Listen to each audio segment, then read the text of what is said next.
Meine Damen und Herren, es ist mir eine Ehre, Exzellenz Militärbischof Dr. FREISTETTER ankündigen zu dürfen. Ladies and gentlemen, it is an honor to introduce Dr. FREISTETTER, our military bishop. He is going to talk about the triad will strategy.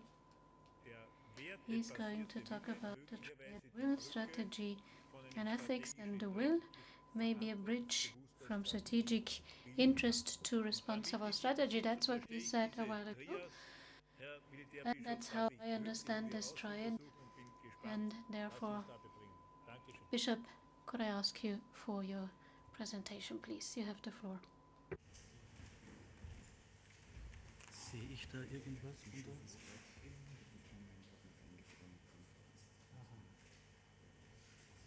Die Technik will momentan noch nicht so, wie wir es wollen. Wenn ihr dann ein Märchen, meine Frau. We are waiting for the PowerPoint to be put up. Let me use the time to give you an analogy. Sometimes wives are just like IT, and they won't do what you're telling them to do. Things were so much easier in the good old times. Ja, gut, dann beginne ich mit einigen Präliminarien. So let me start with a few preliminary aspects. I have listened attentively to the previous speaker, and I can quote from a movie. Let's move on to something else, Monty Python. And now something completely different, that's what they said. And that's actually what you can expect to hear now. In the invitation, I was asked to present my perspective as a Catholic bishop. That's the point of view I present, and I'm in charge of the soldiers of the military in general in Austria, have been so for a number of years, and of course this has also influenced my view of things. So there it is, my presentation. The title is Will, Strategy and Ethics, and I'm going to take you on a short journey back in time.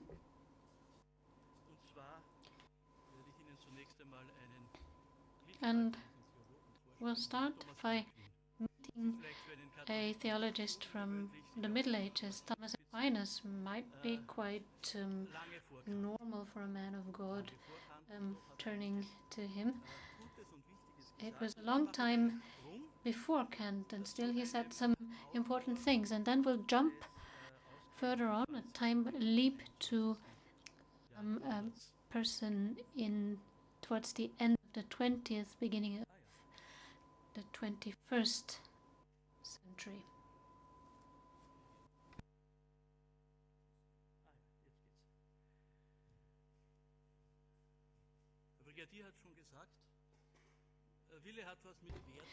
Now, as the Brigadier said, will is linked to values.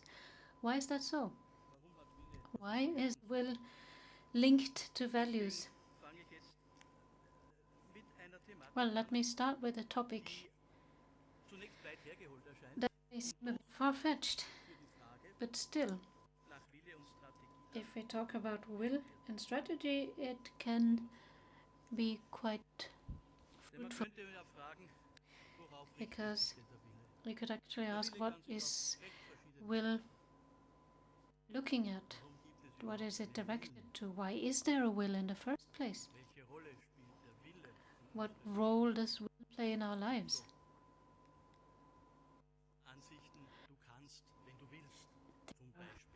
Ways of saying, do whatever you will, whatever you want to. Of course, we can't always do what we want. Thomas Aquinas and the theologians of his time used the one question to summarize this. What should will be directed to? It should be striving for good. What is the good? There's an easy reply to this in the tradition of Aristotle, which is what Thomas Aquinas was based on. It says that the good is what we aspire to, it's what we're striving for. Of course, we have a few additional questions which open up here. What is good then, and how do you value it? Of course, the good is based on all kinds of our lives. There's good food, a good table, a good carpenter, and with the different meanings of good, but still, this means that we do not arbitrarily or randomly find our goals. We rather aspire to them. They can be given to us by way of our profession. In part, we can decide ourselves what our goals are if we choose a certain training, or if we have the wish, the will to become a good soldier. And somehow these things we aspire to linked in a way. There's kind of a target horizon, a pattern in our life which forms as regards the things we strive for, we aspire to, we would like to achieve. And Thomas Aquinas, being a theologian, of course, says this goes beyond all the goals you can achieve in this life. There's the final time horizon and the final goal horizon, the ultimate goal. And quoting Aristotle, he says, who developed the ethics of luck, he says, a life in abundance, in bliss, that's the ultimate time, and that's the logical aspect of it. And in religions we have the concept of entering the realm of God, the communion with God as the ultimate goal, and everything else is in between somewhere. The partial goals we have, of course, are quite interesting too, quite attractive too, but Thomas Aquinas, as a theologian, of course, says ultimately every human being aspires to ultimate happiness, wants to be happy. As a theologian, of course, the solution is quite easy for him. He says you can find this in the communion with God. Now, you can see there's all kinds of things, and that's our life. That's the things we aspire to as a theologian. And as someone who was trained on the basis of Aristotle, Thomas Aquinas wants to things in order. The Middle Ages wanted to have an order in all the things. So he said, well, what about these individual goals? What are their values, their weights as opposed to the others? They are defined in function of what they can be useful to reach the ultimate goal or not. Of course, that's a very Christian point of view, but I think everyone applies this. We do tend to assess our partial goals in function of what can bring us closer to the final goals. Of course, Thomas did not know a lot about the details of psychology. That was far away at his time, but what he did say is that every human being wants a happy and fulfilled life in his or her community, whatever it may look like in detail, whatever cultural background you may have, but leading a happy life in a group, that might be something we can see as a common goal of mankind, a common horizon we have.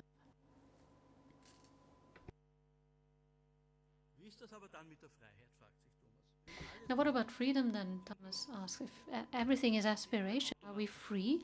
Isn't it something which is automatic? And he makes a distinction there. He distinguishes the sensual. He's referring to appetitus sensitivus. That's quite interesting. I like the word, having an appetite for something, right? And that's something that attracts our senses, something that tastes nice, a nice, beautiful picture, nice music. It appeals to our senses. But of course, we also have a reasonable kind of aspiration, and he's referring to it as appetitus intellectualis, the intellectual appetite. Being capable of aspiring to these things is what he calls will. So will, according to Thomas, is reason-based aspiration. It's a strength, a force we have, which of course is based on this fundamental aspiration we always have inside. Will is not something you can turn off and turn on. It's always there. And then a very strong hypothesis in Thomas: will follows what is seen as reasonable by reason. Of course, it's not always like that. Even if we know that something is good, is positive, it's not always easy to aspire for. Someone once told me, well, that's quite nice, but what should I want in the first place? And then if you follow through the centuries and the idealists, the various concepts of ethics, you will have many other aspects. But what I like about Thomas is this very specific approach, starting from the aspiration, and then he moves on. It doesn't start with a general dogmatic hypothesis that's the good on top. He just starts by analyzing human aspirations. Now, reason and will penetrate all other capabilities of man. The evil, the bad. Well, what about this? What's its place? Some people say, if I can only aspire to good things, then there can be no things evil. Aristotle says it. I can only aspire to something if I think it is good. I cannot aspire to it if I think it is a bad thing. So it has to be good for me, at least. Of course, it is a wrong conclusion, because the aspirations and the values that are assumed to be the basis of this are actually not correct either. You attach too much value to an individual value, or you forget about other aspects and higher objectives. So a man is in conflict with the overall objective horizon. Of course, this is quite theoretic, so let's return to Thomas. He asked, well, what can lead to doing what we're doing? Well, there might be a simple mistake we make. Maybe we are wrong about the ultimate goal. Maybe because we don't know what we need to strive for. And so you have all the irrational elements that come into play, and which play a major role in our aspirations. What's interesting about Thomas is that he's absolutely convinced, as a theologian, that God gave reason to man, not an operational, instrumental kind of reason, but an overall kind of reason which has a comprehensive view of things, even if it doesn't always apply this. Now, there are no human references without an aspiration to good, and that is true for strategy too, and strategists. What is strategy about? How does a strategist turn into a good person? How can they have a positive will? That's an interesting question that is interesting for a theologian. Maybe it's not discussed that often in military science, but it does play a certain role. We discuss the personal experience and background of those who develop strategies. So, what is good, what is the true, the ultimate good, that can be considered distinctly from reality. Let's move on to war and Thomas Aquinas. And one thing is interesting, no one knows where in Thomas's major book, Summa Theologiae, war is actually dealt with. It's the chapter about love. Why is that? Now, and this is the model, the system which is dominant in his times, returning to an order that was confused. That is love. That's what Thomas refers to as love. Injustice needs to be restored. Order has to be restored. That's very important in the Middle Ages. And of course, in the modern era, that's a huge problem because we don't have any pre-established blueprint for orders anymore. It's still our problem to this day. Now, the just war, bellum justum, what do we need for that? We need a legitimate authority, a just cause, and a right intention. And right intention brings me back to the ethics of the strategist. But let's look at what Thomas says about this. In the High Middle Ages, there still is a societal order with a supreme instance which judges where there's injustice and where there might be a just reason. And this supreme instance, of course, you can imagine, and with Thomas Aquinas it's quite logical, it's the Pope. So he's the ultimate authority. There's the supreme authority, and it's this authority alone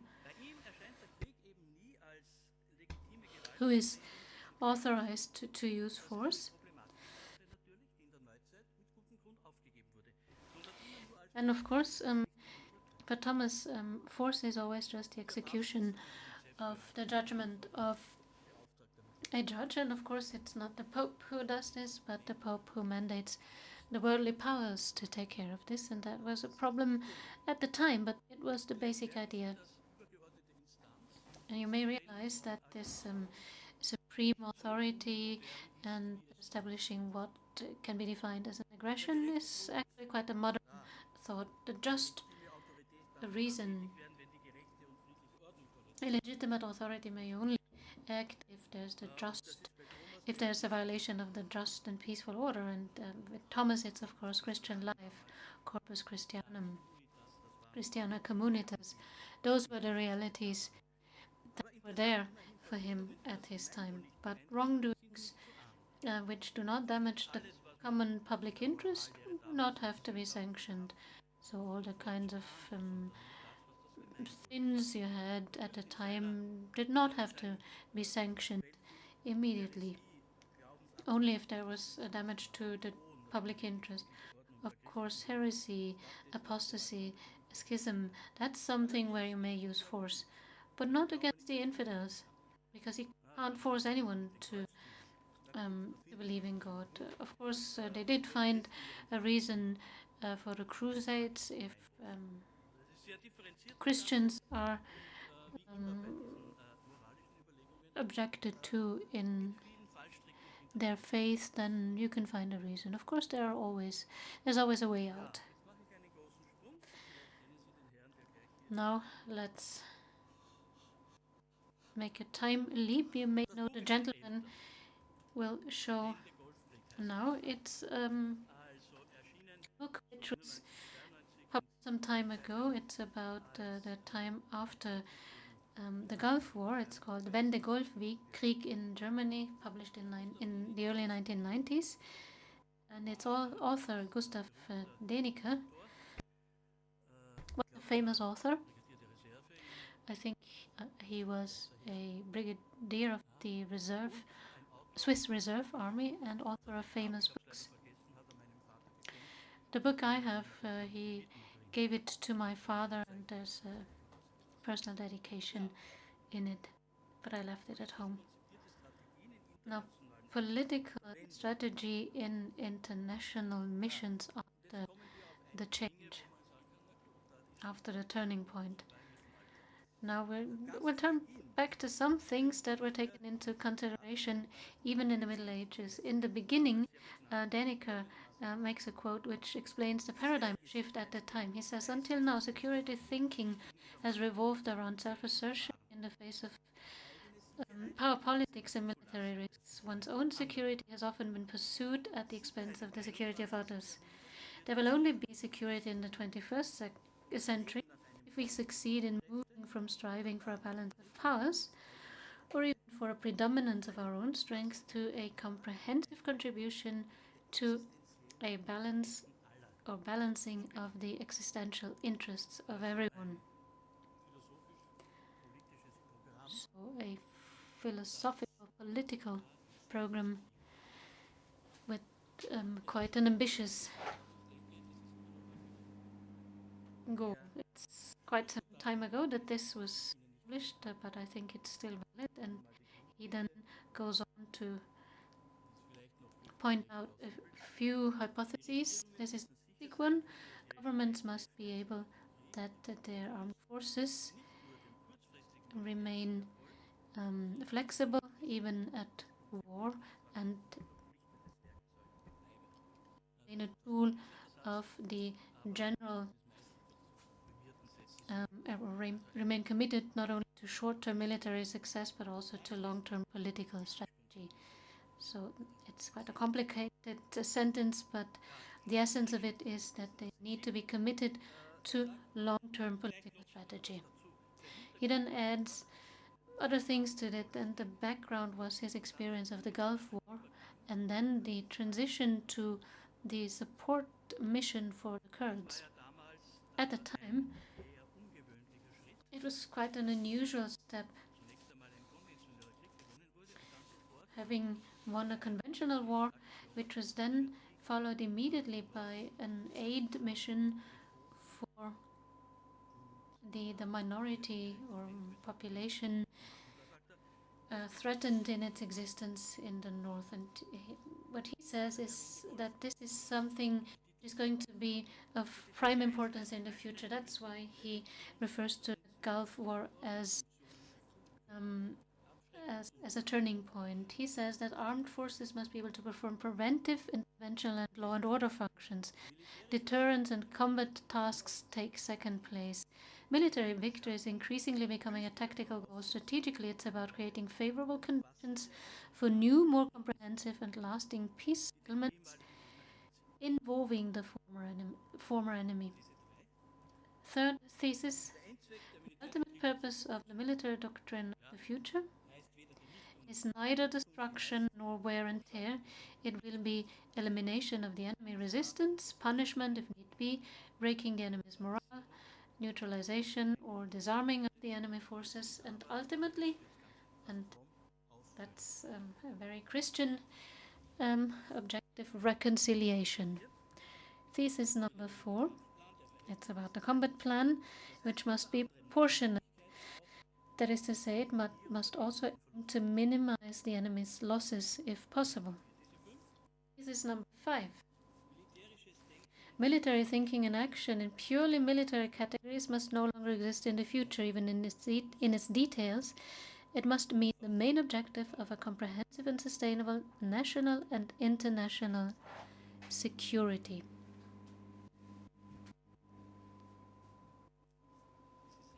Thesis number 6. Flexibility and multifunctionality are just as important as firing power and battlefield mobility.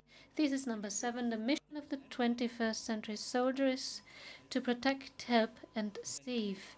His guiding principle is an increasingly targeted and effective contribution to peacekeeping. peace restoration and to securing a life worth living for the peoples. And that was the last one. So, of course, we can feel the optimism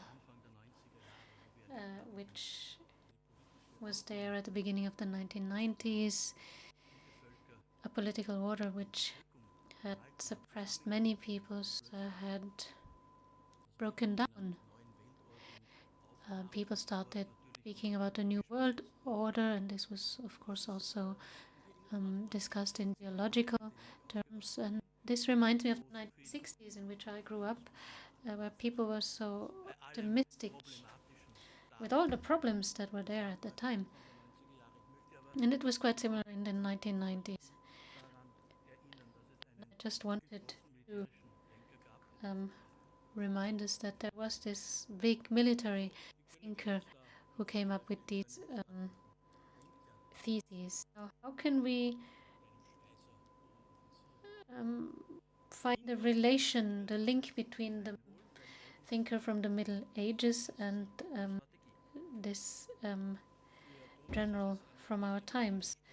Now, the focus on universal, common, good and peaceful coexistence. For Thomas, it's a just order based on a Christian world. For Dannecker, it's a universal, national and international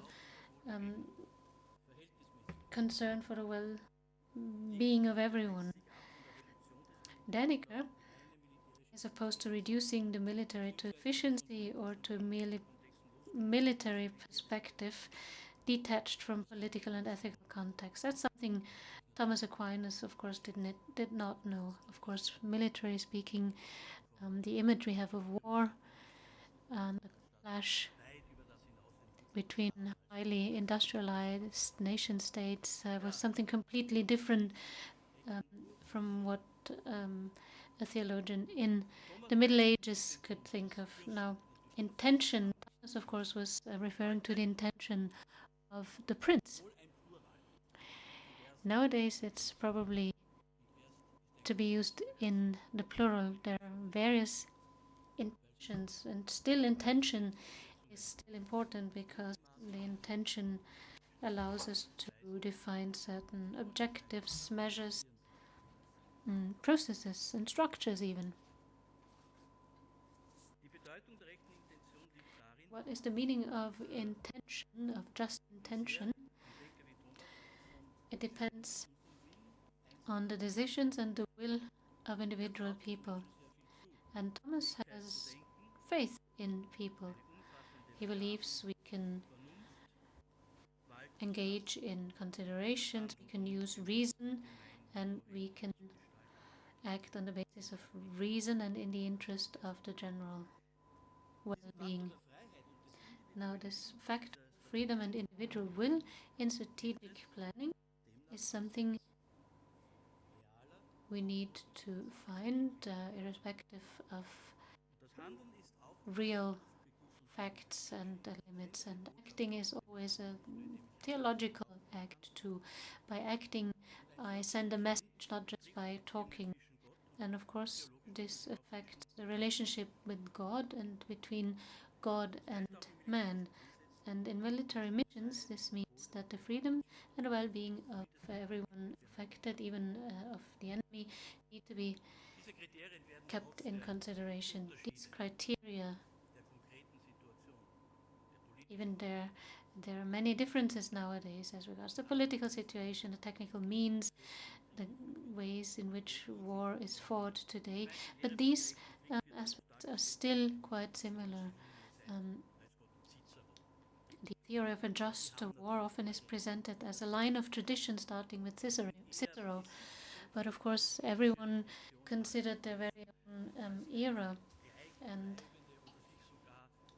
it's not like a theory which is constant or has had an evolutionary development.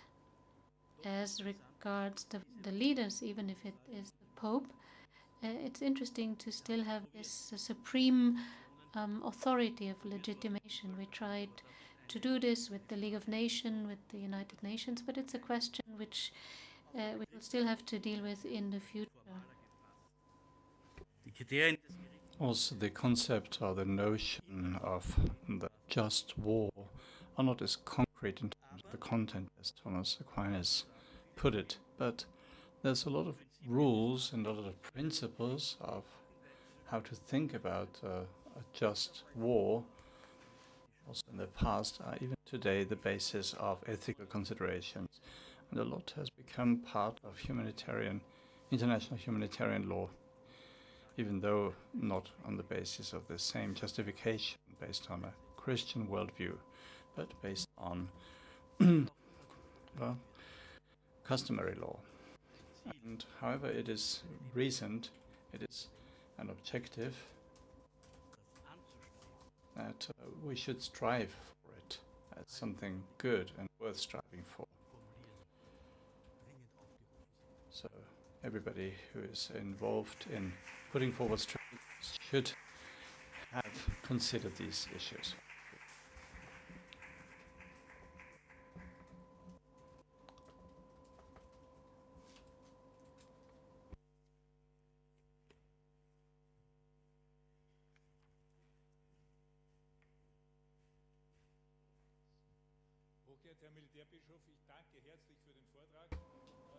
Thank you very much for this presentation, dear military chaplain. I had hoped that you would go so deep down into the various arguments and in so much detail, and that was quite fitting, and you provided us with the necessary philosophical background that we can't provide, of course, so thank you very much for this presentation. May I ask the audience if there's any questions? Go ahead.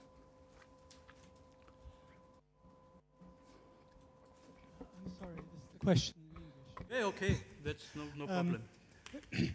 Some years ago I gave a lecture at the NATO War College in Rome about the ethics of armed conflict from a philosophical point of view.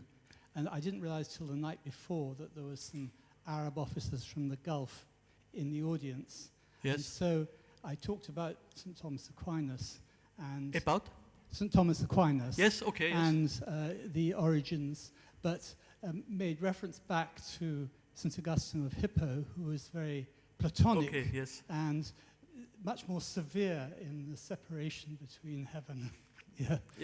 And St. Thomas Aquinas only learnt about Aristotle through the Muslim philosophers of the medieval period.